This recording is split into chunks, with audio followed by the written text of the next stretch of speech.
Saudara terkasih, salam jumpa lagi. Semoga kita semua tetap sehat dan selalu bersuka cita.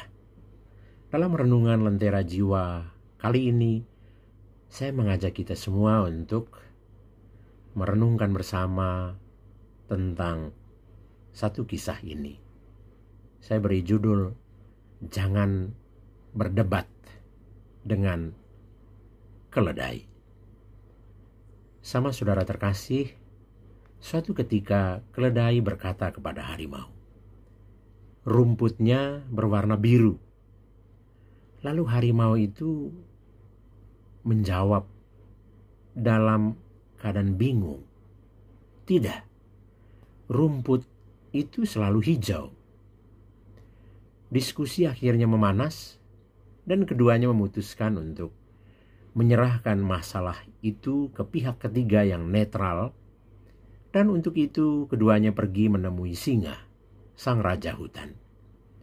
Sebelum mencapai pembukaan hutan, di mana singa duduk di tahta, keledai mulai berteriak, "Yang mulia, apakah benar rumput itu biru?" Singa itu menjawab, "Benar, rumput itu biru." Keledai itu bergegas dan melanjutkan, "Harimau itu tidak setuju denganku dan berseberangan dan mengganggu aku, tolong hukum dia."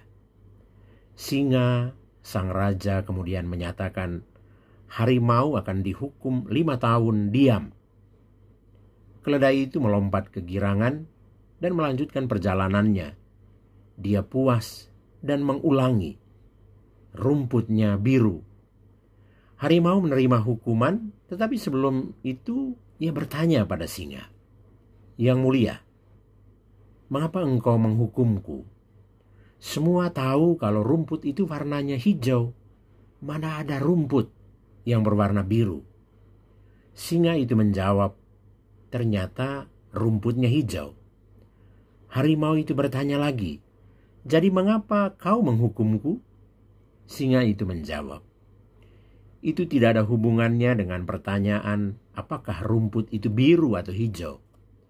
Hukuman itu diberikan karena makhluk pemberani dan cerdas sepertimu tidak mungkin membuang waktu berdebat dengan keledai. Dan di atas itu datanglah dan mengusikku dengan pertanyaan itu." Sama saudara terkasih, pesan moral dari kisah ini adalah buang-buang waktu yang terburuk adalah berdebat dengan orang yang bodoh, orang yang fanatik, yang tidak peduli dengan kebenaran atau kenyataan, tetapi hanya kemenangan, keyakinan, dan ilusi-ilusinya. Jangan pernah buang waktu pada argumen yang tidak masuk akal atau argumen irasional. Ada orang yang sebanyak apapun bukti dan bukti yang kita sampaikan kepada mereka tidak mampu memahami, dan yang lain dibutakan oleh ego, oleh kebencian dan dendam, dan yang mereka inginkan hanyalah menjadi benar, meskipun mereka tidak benar. Ketika ketidaktahuan menjerit, diam adalah cerdas. Diam bukan berarti kita kalah atau gagal, tapi satu cara terbaik untuk menyadarkan orang lain bahwa mereka tidak tahu akan kebenaran yang sejati. Kedamaian dan ketenanganmu jauh lebih berharga daripada sekedar berdebat tentang sesuatu yang nyata-nyata salah dan tidak masuk akal. Marilah sama saudara terkasih, kita selalu diajak untuk berpikir cerdas, berpikir yang benar, dan berpikir rasional. Tuhan memberkati kita semua. Amin.